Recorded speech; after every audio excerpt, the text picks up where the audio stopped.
Welcome to another episode of the Hermit Poetry Series. I'm Neil Aitken, and on this channel I read poetry, mostly work by contemporary poets, occasionally poems of my own, and once in a while poems from the past. Today's poem comes to us from Richard Eberhart from his collected poems 1930 to 1986, published by Oxford University Press in 1987.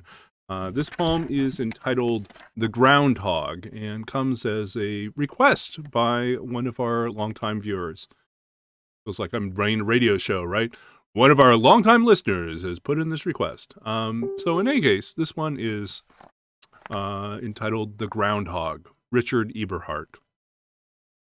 In June, amid the golden fields, I saw a groundhog lying dead. Dead lay he, my senses shook, and mind outshot our naked frailty. There, lowly in the vigorous summer, his form began its senseless change, and made my senses waver dim, seeing nature ferocious in him. Inspecting close his maggots' might, and seething cauldron of his being, half with loathing, half with a strange love, I poked him with an angry stick. The fever arose, became a flame, and vigor circumscribed the skies, immense energy in the sun, and through my frame a sunless trembling my stick had done nor good nor harm. Then stood I silent in the day, watching the object as before, and kept my reverence for knowledge, trying to control, to be still, to quell the passion of the blood, until I had bent down on my knees, praying for joy in the sight of decay. And so I left, and I returned in autumn strict of eye to see the sap gone out of the groundhog, but the bony, sodden hulk remained. But the year had lost its meaning, and in an intellectual chains I lost both love and loathing, mured up in the wall of wisdom. Another summer took the fields again, massive and burning full of life. But when I chanced upon the spot, there was only a little hair left, and bones bleaching in the sunlight, beautiful as architecture.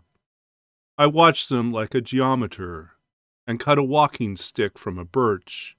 It has been 3 years now. There is no sign of the groundhog. I stood there in the whirling summer, my hand capped a withered heart, and thought of China, and of Greece, of Alexander in his tent, of Montaigne in his tower, of Saint Teresa in her wild lament. And that, unexpectedly, was The Groundhog by Richard Eberhart.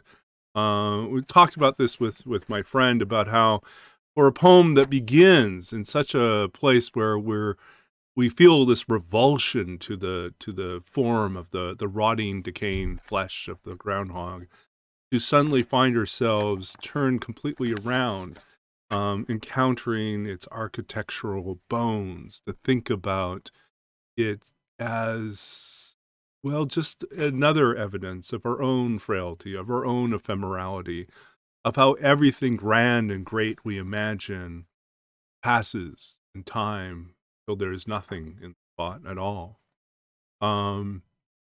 Very cheery, yay. But nonetheless, a kind of a wonderful, unexpected poem, and one that I encourage you to check out. If you enjoyed this reading and this poem, please do check out the description of the video. As with all poems that I read on this channel, the videos always contain information in the description about the poet, about where to purchase the copy of a book that has the poem in it. Whenever possible, I try to make that available, and more information about other projects I'm currently working on. If you'd like to support the channel, it's very simple. You could just hit the thumbs up and like these videos. You can comment below. You can share these videos on social media and encourage other people to check it out. Or you could subscribe to the channel and hit the bell icon, and you'll be notified every time there's a new video, which is every Tuesday, Thursday, and Sunday. I enjoy making these videos. I'm grateful for each and every one of you who watches.